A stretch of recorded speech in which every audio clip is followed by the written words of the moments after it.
To the Space in Between podcast, a series where we will talk about everything and anything mental performance in a bite-sized fashion. My name is Ciana, and as per usual, I am here with Frida. We are both from Ireland and Sweden, and we are both certified mental performance consultants. On this podcast, we share our knowledge and insight into all things sport and performance psychology. This includes fitness, exercise, performance in sport, and insight into how we help ourselves and others in developing our mindset. Ciana, what's today's topic? Today's topic is how sport and exercise psychology has helped us evolve as athletes and maybe people. So to bring you all back to the start, sports psychology was introduced to us at different parts of our life. I suppose the moment we're talking about now specifically is when we did our masters in Mankato in sport and exercise psychology, and how that then has impacted us until today. Because obviously both you and I had interest when we were teenagers in the mental side of performance. Yeah, we're talking about that specifically, that time period, those 2 years, and then now obviously how that has changed everything for us, really. Yeah, I mean, that was 8 years ago. Yeah, when we started studying sport and exercise psychology. That's what. So a lot has changed in that time in terms of how we use sports psychology and how we even see it. Yeah. You know, so it's been an interesting journey to get here. Yeah, it really has. A little bit more backstory there. So we both got a master's in sport and exercise psychology from Mankato, Minnesota. We finished in 2020. Yeah, in 2020. And that was a great program, obviously, that eventually allowed us to become certified mental performance consultants because of the applied work and, of course, all the other stuff we did there. And we started the Space in Between, where we still work with athletes and groups and businesses, everything with sports psychology. But I guess what we want to talk about today is more how it's impacted us personally, like you said, as athletes. So not so much the work we do with other people, but how on a personal level, it has had a profound impact on both of us. And I think if I'm to kick things off, when I was thinking about this topic, like one of the biggest moments, if I will, when studying sport and exercise psychology was like, I thought everything was super interesting, which was I was really excited about from the start. Because like I studied PE and Irish before that, and like I thought a lot of things were interesting, but there was some classes you'd be taking, you'd be like, oh my God, like, you know, so not into this specific topic. Whereas when I started studying sport and exercise psychology, I was like, oh my gosh, I like it all, you know? But then I kind of found this one by chance because we had to like do an annotated bibliography and like go deep into one specific topic basically. And I just decided to pick something I knew nothing about for the purpose of learning. And so I started looking into mindfulness and how that impacts performance. And I just remember being like, this is amazing. And like this, at the time, I was like, this is going to change the world. The fact that I'm learning about this, you know, when you're really excited about something. And like a part of the project was, you know, thinking about how you as a professional would help people apply that and like, you know, find examples of athletes maybe and like how that could have benefited them in those situations. And like, I just remember learning about mindfulness and, you know, I probably had the typical view of mindfulness before you know anything about it, which is like kind of like sitting and meditating and being quiet and breathing and just going inward. But then when I started learning about mindfulness and like how, you know, it's all about being present and non-judgmental in any situation, I was like, ooh, interesting. And like, at the time, and it hasn't been that long, you know, I won't say a lot, but there was more and more research being done on like how mindfulness interventions could benefit athletes. And like that does actually come back to like a lot of breathing techniques. But, you know, using your breath in performance to be present, to, you know, handle nerves, to handle like the physical and mental side of performance. And now obviously there's more and more research being done on this topic as well. And yeah, even now when I think about it, I'm like, it's such an untapped field. Yeah. Really. Yeah.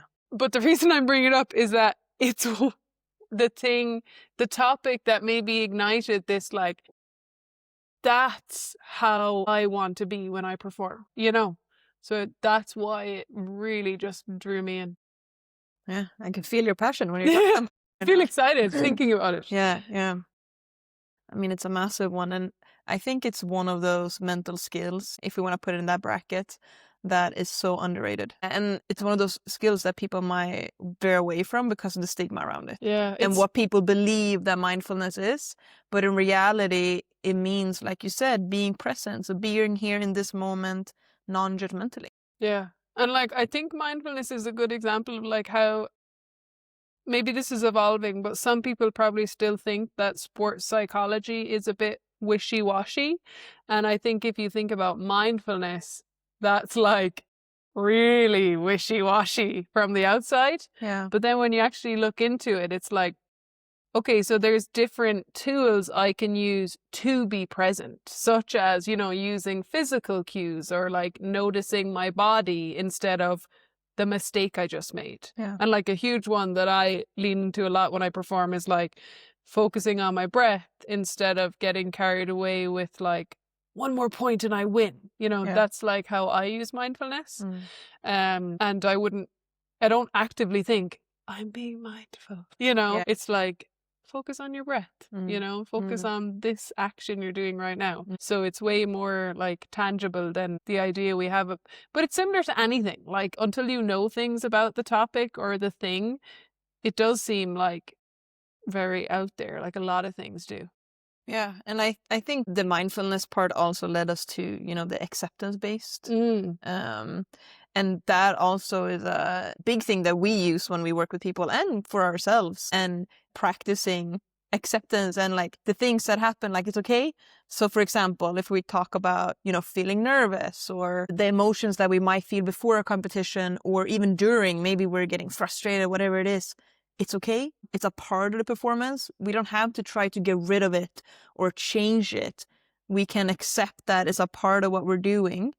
And then from there, we can use the tools needed to handle that the way that. Yeah. And I think that's like something, if we think about, you know, that was learning about mindfulness at that time had like an immediate impact on me as an athlete. Yeah. But like over the last 8 years, and it's probably been a similar case for you, like when I started studying and like working with people with sports psychology, it was kind of like, okay, hear their problem and then be like, try this, you know, like here's a tool you can use like self-talk or, you know, something like that. Whereas now with an acceptance-based approach, it's like, you know, maybe we don't even have to do anything. Maybe it's about seeing it differently, like nerves. Like we don't have to necessarily try to get rid of them, which maybe I might have, when I got into sports psychology, thought like, what's something I can do to like get rid of my nerves? Whereas now it's like, you're going to be nervous, you know? Yeah.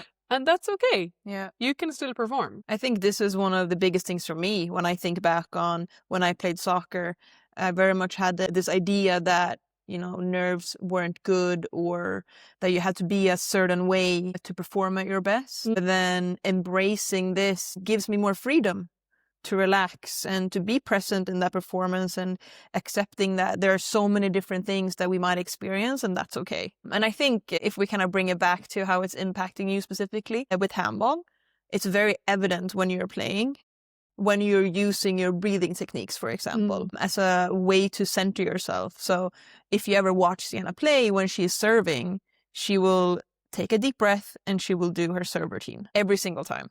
And sometimes it's more evident than others. That's one of those things that I can always tell. And it's also a reminder sometimes that we'll talk about. Remember to breathe when you have your serve. Like that is your moment. Take that moment. Because what happens, and we talk about this with handballers all the time, is that we might feel stressed and rushed. So then we just bounce the ball and we serve. But take that moment.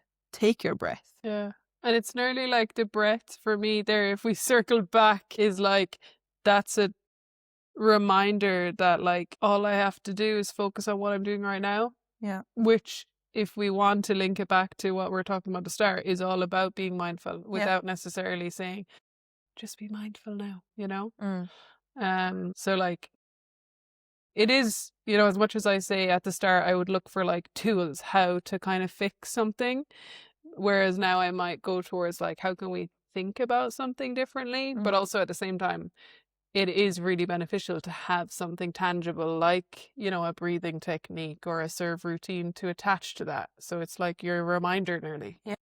And the reason why the breathing techniques are so useful, if we think about peak performance, being present is one of the main things for peak performance, is that the breath is always in the present. And the breath will always bring you back to right here, right now, and it grounds us. So that's also one of the reasons why the breath as a tool is so powerful. And we also like to talk about that, right? And the impact that that can have. And how not only does it bring us to the present moment, but it also calms the body down. And it's something that we can control. So there's so many different facets here when we think about the breath as a tool that spills into so many other things and the positive impact that it can have. And like you said, you're not thinking about that when you're using the breath, right? But you're using that tool, and all those things I just mentioned is what happens, basically. It's a side effect of the breath.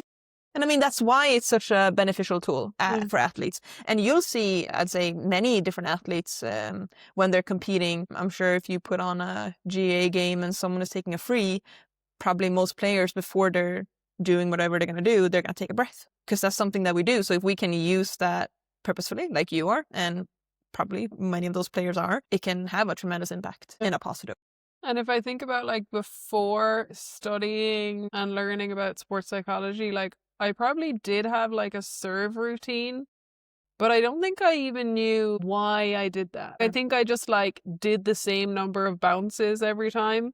But like, I never really thought about why do I do, like, what's the I don't even think it had a benefit, because it was just like what I did, you know? So it's kind of interesting to think about how that has evolved as well, which is totally off topic, but I'm just thinking about the serve routine now that you mentioned it. But there's like small things like that I do think a lot of athletes will naturally do without necessarily thinking about the purpose behind it. And if you just add a purpose to it, it makes it so much more impactful. Yeah. And like, you get the psychological benefit of it, just compared to like, oh, I served the ball 3 times, but you know, it means nothing to me. Yeah. And I mean, I think, and I know we said we're going to talk about ourselves, but when I think about the people that we work with, a lot of time athletes or other people, they will do these things automatically. But it's when we have these conversations and we attach that meaning and purpose, and now we understand, oh, that's why that's helpful. Or, okay, so if I actively use that in those situations, that's helpful. So that's also where a lot of this, you know, becomes beneficial, right? Because we attach that purpose to it. If I think about something else that has evolved over these years, is probably how I talk to myself around performances. Yeah. And specifically understanding what is helpful for me to say to myself. And like, for me, I have learned, I had the great experience of studying sports psychology, getting to work with people for the first time in sports psychology, and performing in sport when I was in Mankato. So it's kind of like I got to do all the layers. And I'm just thinking about this now, how like I said to my handball coach at the time, maybe still, Mike Wells, he's the handball coach at Mankato, if you don't know, that, you know, I don't really like the like motivational talk or like the hype, or like, I don't need you to be positive necessarily. I don't want you to talk down to me and be negative. I just want you to tell me what I should do.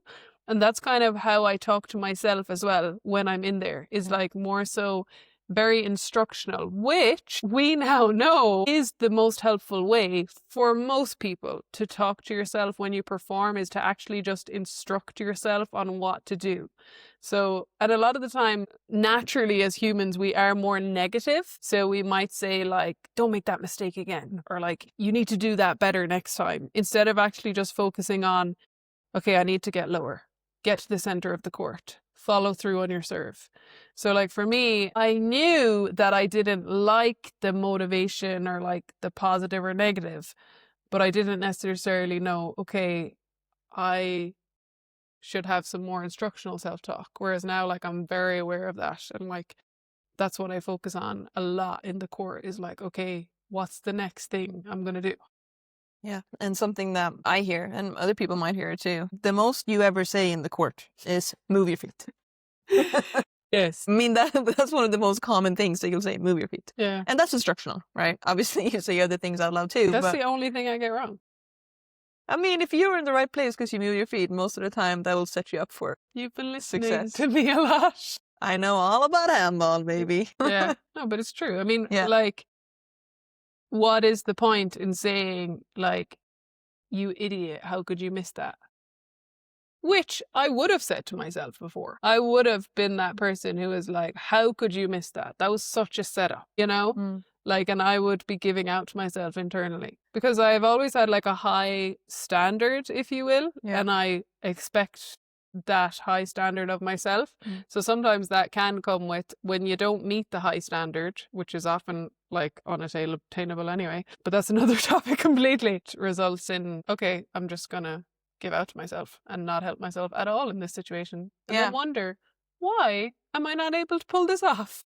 Yeah. And I think about that, right? So if you think negative versus instructional self-talk and even positive, when there's time and place for all of them, right? But if we take the instructional one specifically, that also ties back to the present moment because you're focusing on the right next thing. Yeah, 100%. Because you say, move your feet. Okay. That's a cue for you that the next thing is move your feet. So it comes back to we want to be present. You're giving yourself that instruction compared to saying, you're an idiot. How did you miss that?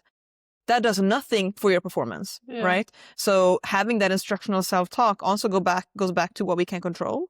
And giving yourself that instruction, once again, puts you in the present moment. So it all just so nicely comes together. I love it. And it all leads to the same thing a lot of the time, and that is to be present. It really does. Yeah. So we can just end the podcast here. No, yeah, but I mean, that's the thing that can be so hard to do as well. Because if we are frustrated in those moments or, we're like, why did I miss that shot? Those are the moments where it's difficult to, okay, breathe, focus on the right next thing. Because it's easy when things are going easy. We might not even have to think most of the time because we're just moving through it. But when things are hard, that's when we actively have to work on, okay, use the breath. What can I do right now to stay in control of the situation? Yeah. And like, if we come back to and this whole podcast is just about mindfulness, but if we come back to that, right? A lot of people think mindfulness is all like, just be present, never judge anything. That does seem like people probably hear that and they're like, well, how am I meant to do that? Like, yeah. But that's because it's not about that. It's not like when I'm performing mindfully that my initial thought is not, God, what was that? No, that was such a bad shot. Like, I have those thoughts, but it's what you do with that. Do you keep digging in? Like, oh my God, like, what was that shot there? Or is it like, okay, I did that. That wasn't great. Deep breath, focus on returning the serve. Like, for me, that's what performing with mindfulness is all about, is the ability to like let go, have the judgment and let go of it instead of like judging your judgment even more, and then it just turns into this big thing. So like, mindfulness isn't about I'm always in the present moment, nothing bothers me. And this is kind of how I talk to people about it too, is like, it's like a constant work to be present because your mind is going to constantly be pulling you in other directions. Like, think about everything that happens in a sport performance. There's so many things you could focus on. It is up to you to have cues such as your self-talk, such as your breath, such as a physical cue that brings you back to the present moment. And what you just mentioned with it's when you think about mindfulness and being non-judgmental, like you said, it's not about not judging anything ever. So John Kabat-Zinn, when he talks about that non-judgment, it's exactly what you said.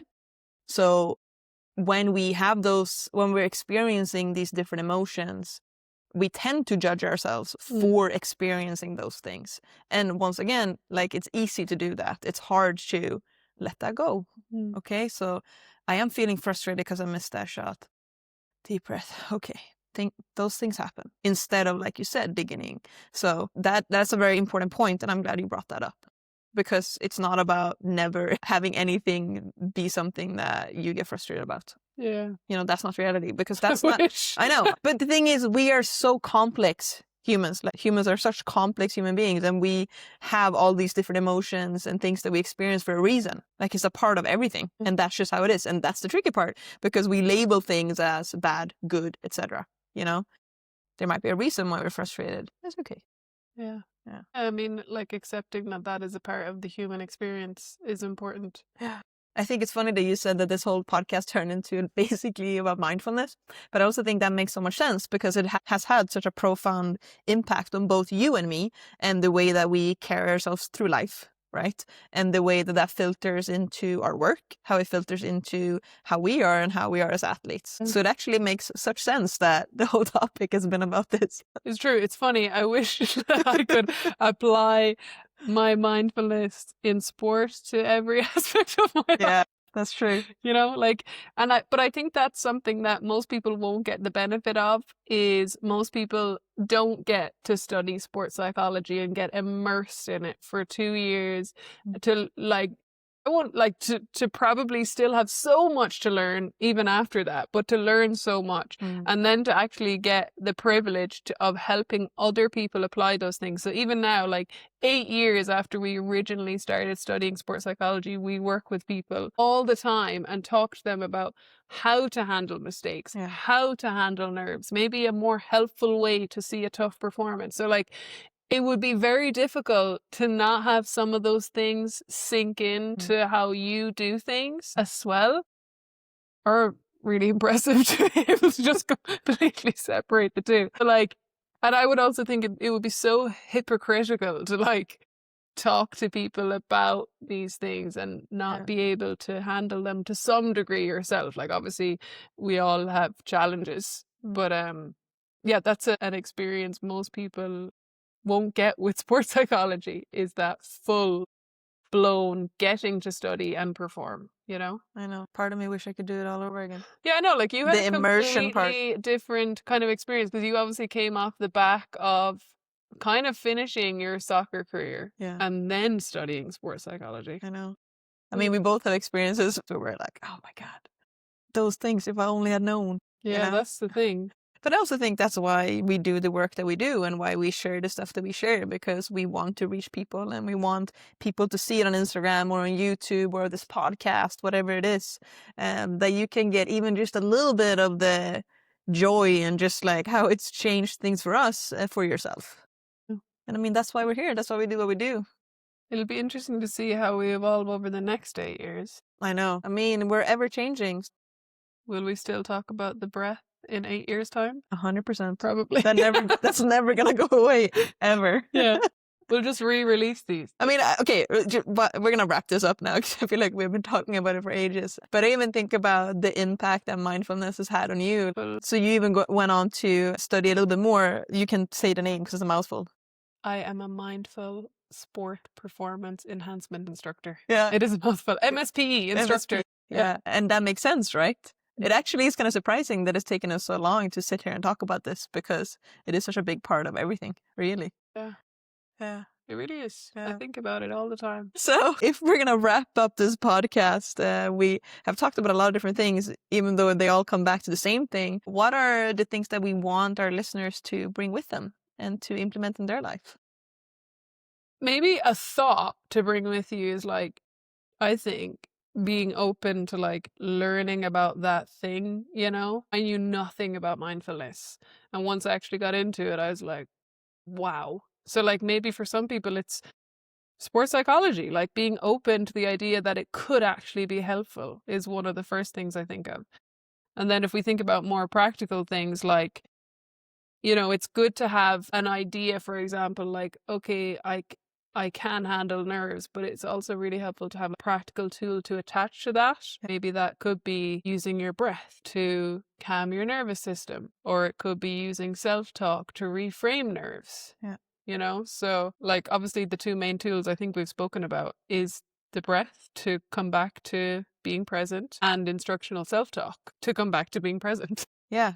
Two really good takeaways there. And then just the last thing to finish on, because I think it's really practical as well. And if you have been on our social media lately, will have seen this. Check out our latest YouTube video. But I even think about your gloves and what you have written on your gloves. You have breathe and smooth. So breathe as a reminder to breathe, and smooth as a reminder that I am smooth. So boom, right there, another way to make it so practical. Regardless of what sport you're playing, you can write down those cue words as a reminder. Not those specific cue words, but like any cue words that you might find helpful. Can't wait to see all the little handballers with breathe and smooth on their gloves. If you were to pick one, breathe is a good one. It is. To wrap up the whole podcast, right? If we think about the name, the space in between, that is kind of where this whole thing came from, is the idea of taking advantage of the space in between, you know, this action and the next one, being present in that. And we can make that bigger and think about maximizing the space in between your ears and the space in between this performance and the next performance. But like, it all comes back to focusing on what you can do right now. So really it's no surprise that this was the topic of this podcast, because that's kind of what this is all about for us. Yeah. And to finish that with the last sentence that we say every single time we sign off on these things is to keep using the space in between.